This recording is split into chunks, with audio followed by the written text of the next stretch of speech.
Assalamualaikum warahmatullahi wabarakatuh. Halo, di video kali ini kita akan membahas kembali tentang gangguan endokrin berupa diabetes mellitus. Di video pertama sudah dijelaskan sedikit tentang diabetes mellitus dan di slide pertama juga sudah dijelaskan.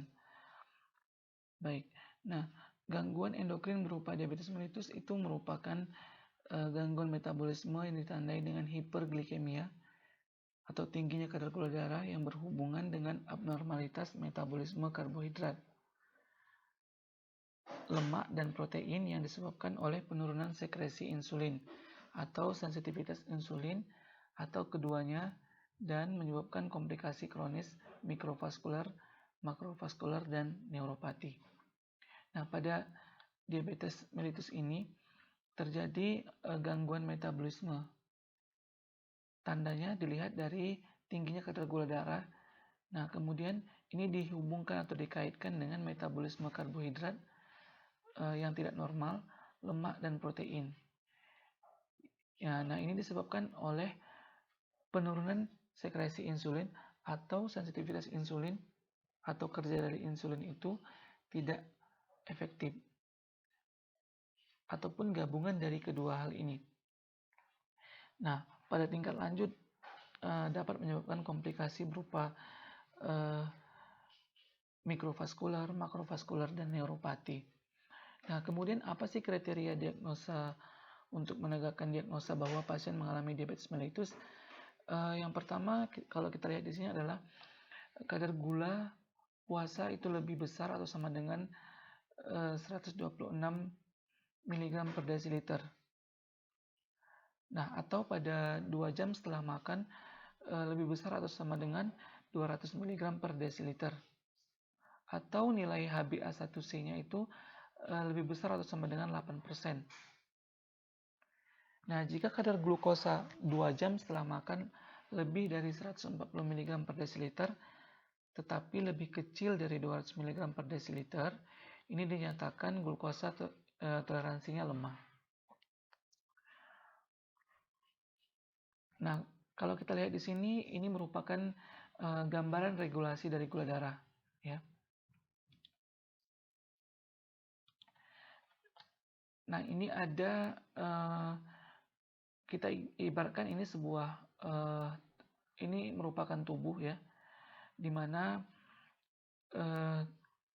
pasokan glukosa itu berasal dari makanan, ya, atau berupa gula sintesis, atau dari penyimpanan yang ada di hati. Nah, ya. Nah, glukosa ini akan levelnya tinggi pada tubuh, di dalam tubuh, ketika dari makanan masuk ke dalam tubuh, kemudian dari gula sintesis dan dari penyimpanan yang ada di hati, sehingga kadar glukosanya akan tinggi. Nah, ketika kadar glukosa tinggi, insulin akan berperan untuk mengaktifkan glukosa tadi memasukkan ke dalam sel, sehingga sel ini di dalam sel ini akan digunakan kemudian sebagai sumber energi yang akan dibuang kembali. Nah, hal ini akan menurunkan kembali kadar glukosa dari yang tinggi kembali atau balik atau turun ke jumlah glukosa yang rendah. Nah, jadi di sini ada 3 hal yang menyebabkan tingginya kadar glukosa itu, bisa dari makanan atau gula sintesis atau dari penyimpanan di dalam liver. Ya.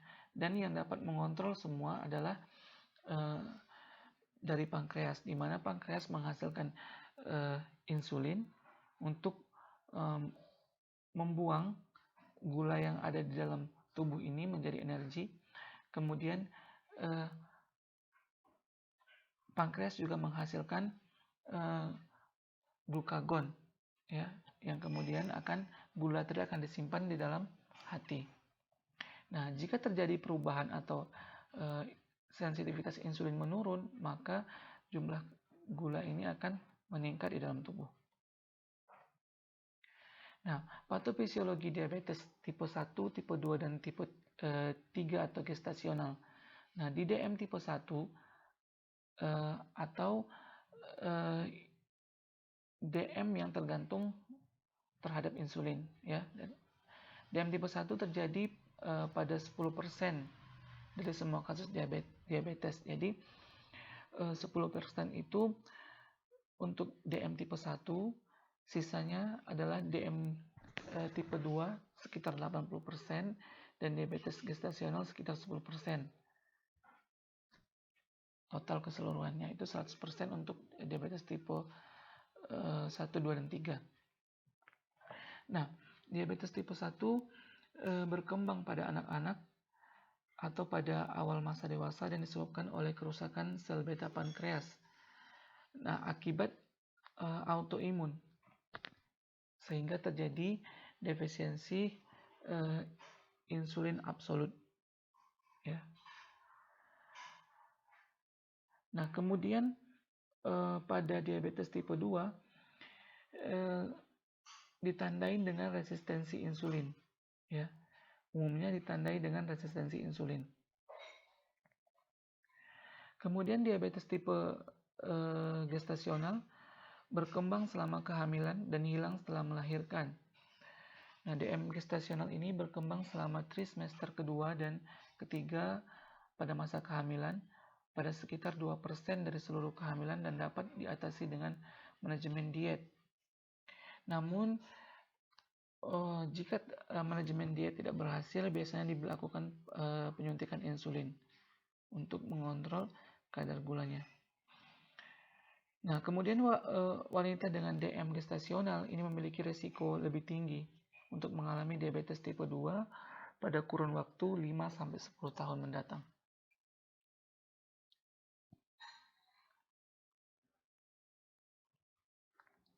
Nah, manifestasi klinis dari diabetes tipe 1 dan tipe 2, ya. Di sini dapat kita lihat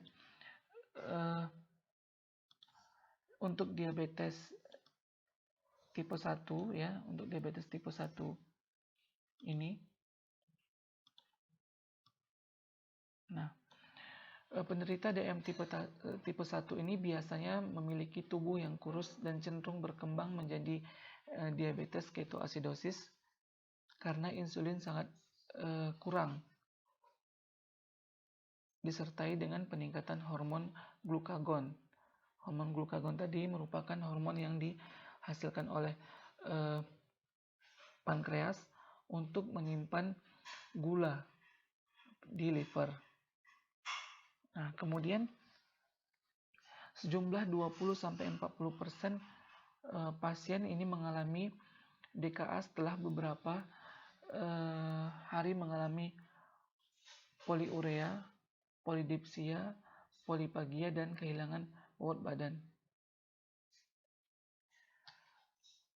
Nah, jadi untuk diabetes tipe 1 ini tadi karena pengaruh dari penyakit autoimun sehingga pasiennya cenderung dari awal sudah mengalami berat badannya turun, ya.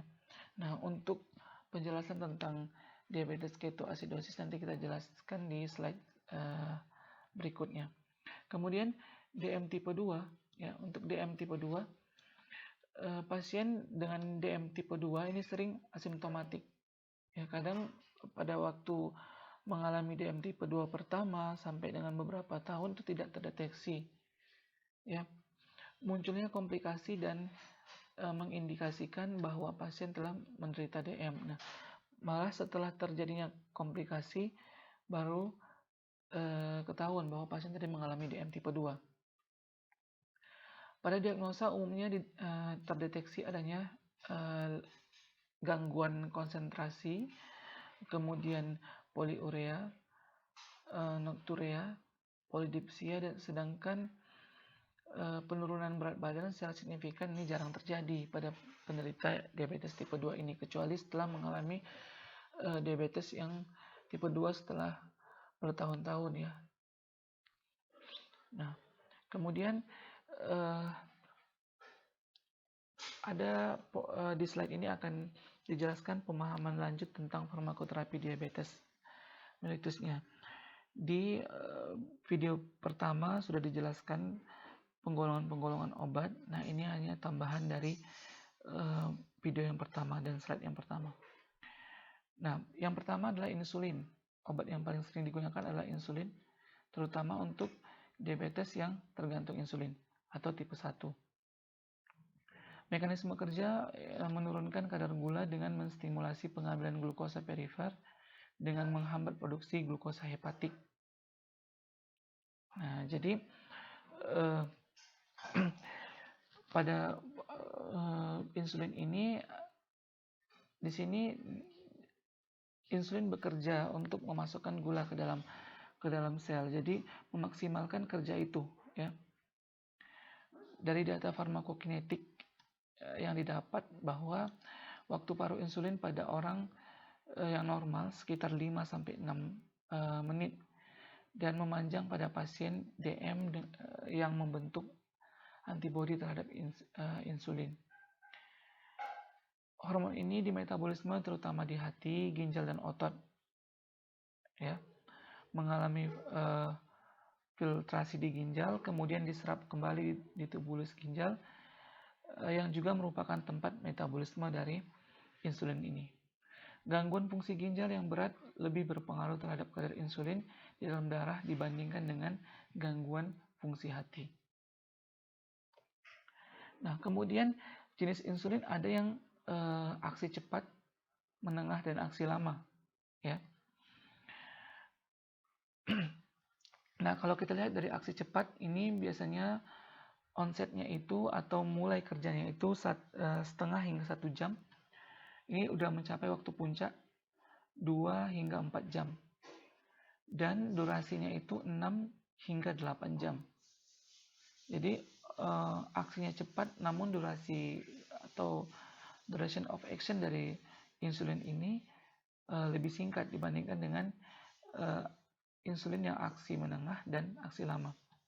Nah, kemudian ada yang aksi menengah di mana onsetnya itu 1-2 jam, ya. Waktu puncaknya itu 6-12 jam dan durasi kerjanya itu 18-24 jam. Lebih lama dibandingkan dengan aksi yang cepat. Kemudian aksi yang lama ini onsetnya itu 5-8 jam. Waktu puncaknya itu sekitar 14-20 jam dan durasi kerjanya itu 30-36 jam. Nah, untuk indikasi biasanya DM tipe 1 dan DM tipe 2 yang gula darahnya itu tidak dapat dikendalikan dengan diet dan antidiabetik oral, ya. DM dengan berat badan yang menurun cepat, kemudian DM dengan komplikasi akut, DM pasca bedah pankreas, ketoasidosis dan koma hiperosmolar, dan DM dengan kehamilan dapat diberikan insulin ini, ya. Nah, peringatan pada penggunaan insulin, kadar gula darah itu selalu dipantau, ya, karena ditakutkan terjadinya hipoglikemi. Kemudian efek samping dapat berupa hipoglikemik tadi dan reaksi alergi, ya. Kemudian interaksi obat, sejumlah obat dapat meningkatkan dan menurunkan efek hipoglikemik. Penyesuaian dosis insulin harus dilakukan jika digunakan bersamaan dengan obat-obat ini. Nah, obat-obat ini dapat dilihat pada tabel 1. Nah, di sini tabel 1 obat yang dapat menurunkan efek hipoglikemik dari insulin. Hipoglikemik menurunnya kadar gula darah, ya. Yang pertama itu adalah obat insulin ini berinteraksi dengan kontrasepsi oral, ya, kortikosteroid, ya. Kemudian siklofosfamid, ya, dan lain-lain. Kemudian di sini ada diuretik. Hati-hati penggunaan diuretik pada penderita ini, ya. Kemudian dobutamin, obat epinefrin, ya, injeksi epinefrin, kemudian nikotin dan lain-lain, ya. Nah, termasuk hormon tiroid, obat pada hormon tiroid. Ya, karena tadi merupakan salah satu penyakit gangguan tiroid, jadi penggunaan untuk pengobatan hormon tiroid dan sebagainya ini mempengaruhi kerja daripada insulin. Nah, kemudian di tabel 2 ini, obat ini dapat meningkatkan efek hipoglikemik insulin. Jadi, yang satu tadi menurunkan efek hipoglikemik, yang ini meningkatkan efek hipoglikemiknya. Ada obat antihipertensi, ACE inhibitor, kemudian alkohol, ya, anabolik steroid, ya. Kemudian dikombinasi dengan obat diabetik oral juga dapat menurunkan hipoglikemik atau menurunkan kadar gula darah drastis. Kemudian beta blocker, ya. Nah, untuk obat antihipertensi juga dapat mempengaruhi kadar gula darah drastis, ya. Banyak lagi obat-obat yang lain seperti obat MAO inhibitor pada obat-obat gangguan depresi, kemudian gangguan gerak Alzheimer dan sebagainya. Nah, ini juga mempengaruhi hipoglikemik, ya. Nah, kemudian yang minggu yang lalu juga dijelaskan sebelumnya pada video sebelumnya, golongan obat sulfonylurea, ya. Ini juga salah satu obat diabetes oral yang paling sering digunakan. Mekanisme kerja obat jenis ini merangsang sekresi insulin pada pankreas, sehingga obat ini hanya efektif untuk orang yang pankreasnya masih bisa bekerja. Ya, jadi di sini contoh obatnya yang paling sering digunakan adalah chlorpropamid. Ya, kalau kita lihat di sini indikasinya itu pada diabetes yang tidak tergantung insulin atau NIDDM, itu untuk yang skala ringan dan sedang. Kemudian kontraindikasi pada wanita menyusui, pada porfiria atau kelainan genetik, dan pada ketoasidosis, ya. Peringatan, hati-hati penggunaan pada pasien usia lanjut, gangguan fungsi ginjal dan hati. Kemudian efek samping, gejala saluran cerna, sakit kepala, ya. Gejala hematologik termasuk trombositopenia, granulositopenia, dan anemia. Walaupun hal ini jarang sekali ditemukan. Nah, untuk obat-obat lain yang termasuk dalam golongan ini seperti sulfonylurea, seperti gliclazid, glibenclamid, gliclidone, glimepiride, tolbutamide, dan lain sebagainya, itu memiliki sifat yang hampir sama dengan chlorpropamid ini. Nah, kemudian yang kedua, minggu yang lalu saya jelaskan adalah biguanid.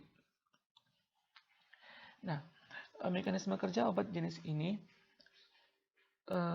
untuk obat yang biguanid ini menghambat gluconeogenesis dan meningkatkan penggunaan glukosa di jaringan. Ya.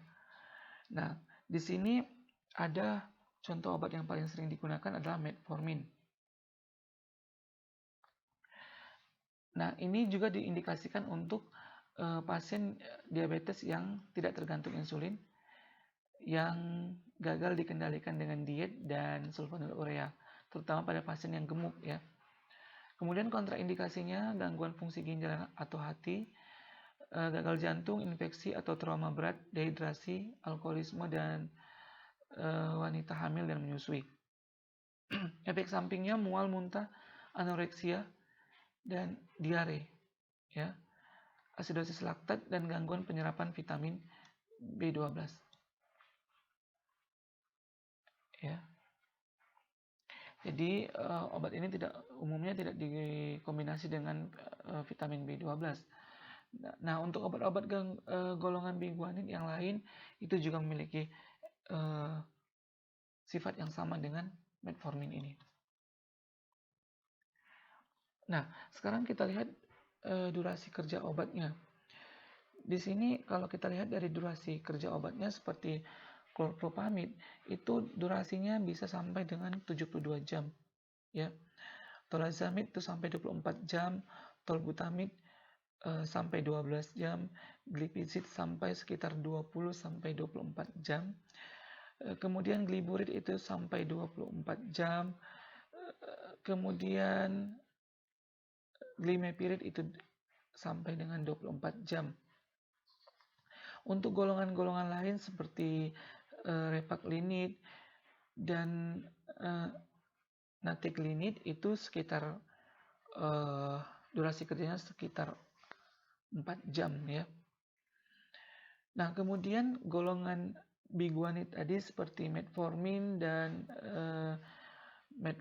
metformin lepas tertunda, fenformin dan sebagainya itu durasi kerjanya itu sampai 24 jam ya. Kemudian golongan yang lain seperti golongan thiazolidinedion yang termasuk ke dalamnya adalah pioglitazone dan rosiglitazone itu sekitar durasinya sekitar 24 jam.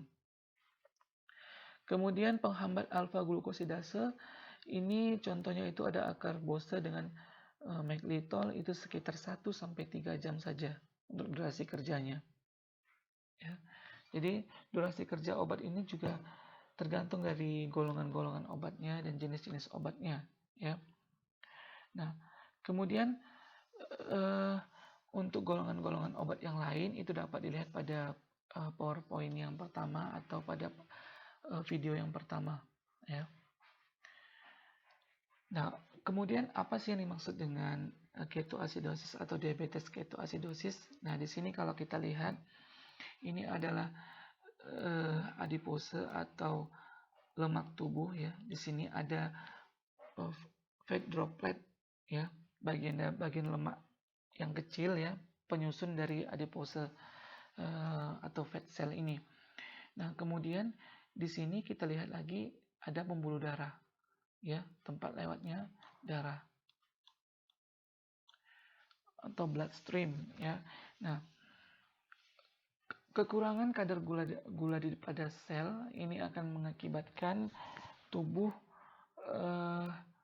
berupaya untuk memasok sebagian gula itu berasal dari lemak ya.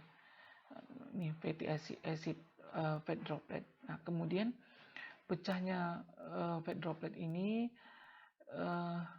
atau fatty acid ini membentuk ketone body ya. Ketone body. Nah, kemudian ketone body ini akan meningkat jumlahnya pada bagian pembuluh darah ya, pembuluh darah ini akan meningkat jumlahnya pada pembuluh darah. Nah, sehingga hal ini akan mengakibatkan terjadinya ketoasidosis ya. Nah, sehingga akan meningkatkan ketoasidosis dan meningkatkan pH darah itu tidak terkontrol ya, perubahan pH darah. Nah, jika terjadi perubahan pH darah ini, hal ini juga akan mengakibatkan harus ada penyesuaian jenis obat tertentu yang memiliki pH sekian dan sebagainya, itu tidak boleh digunakan. Nah, hal ini akan lebih rumit ketika terjadi diabetes ketoasidosis karena pH darah akan berubah akibat dari pengaruh diabetes ketoasidosis ini. Nah, oke. Inilah yang disebut dengan diabetes ketoasidosis ketika diabetes ini mengakibatkan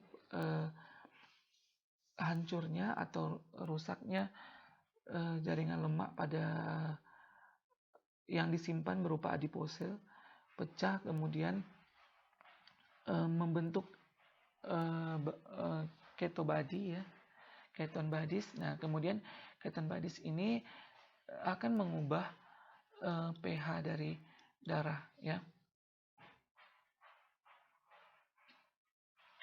Nah, hal ini disebut dengan diabetes ketoasidosis.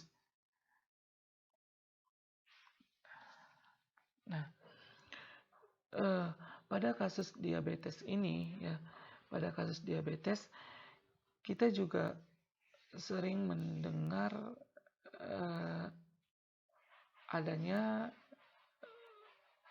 luka yang sulit untuk disembuhkan ya, pada bagian tungkai, pada bagian bawah dan sebagainya. Nah, kenapa hal ini sering terjadi ya? Nah, kalau kita lihat di sini, luka pada bagian tungkai dan lain sebagainya ini terjadi karena pengaruh dari kerusakan pada bagian saraf terutama ya. Ini terutama pada komplikasi pada diabetes yang telah mengalami komplikasi ya,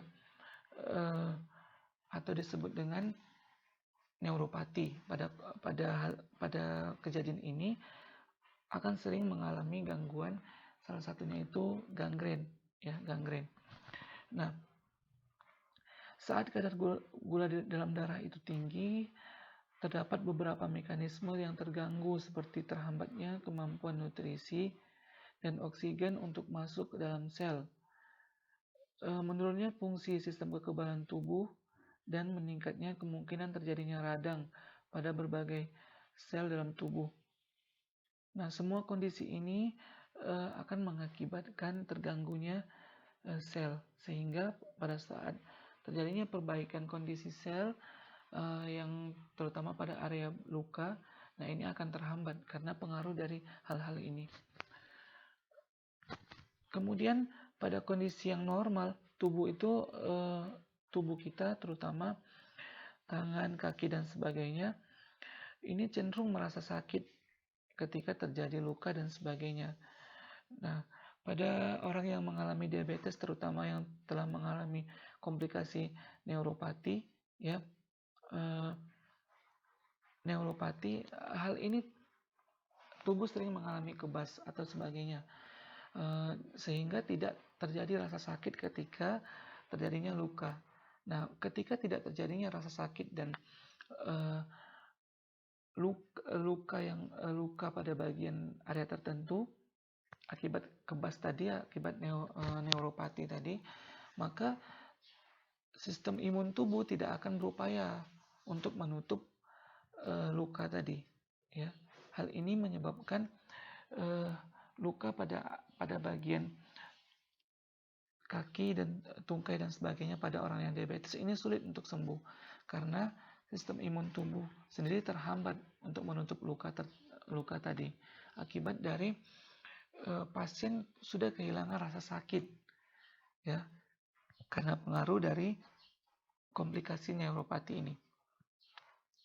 Nah, kemudian kadar gula yang berlebih dalam darah merupakan makanan yang segar untuk sebagian besar bakteri, sehingga ketika terjadinya penutupan luka pada area tungkai dan sebagainya, bakteri akan menggerogoti ya bagian-bagian penutup luka seperti benang-benang fibrin dan sebagainya, sehingga penutupan luka akan terhambat oleh adanya bakteri-bakteri tadi. Selain itu, faktor penutup luka juga akan berkurang kerjanya seperti fibrinogen dan sebagainya pada pasien yang mengalami diabetes ini. Makanya untuk pasien yang mengalami diabetes ini umumnya pasien ini akan sulit untuk sembuh dari gangren atau sebagainya. Oke, nah demikian untuk video kali ini. Semoga bermanfaat. Terima kasih.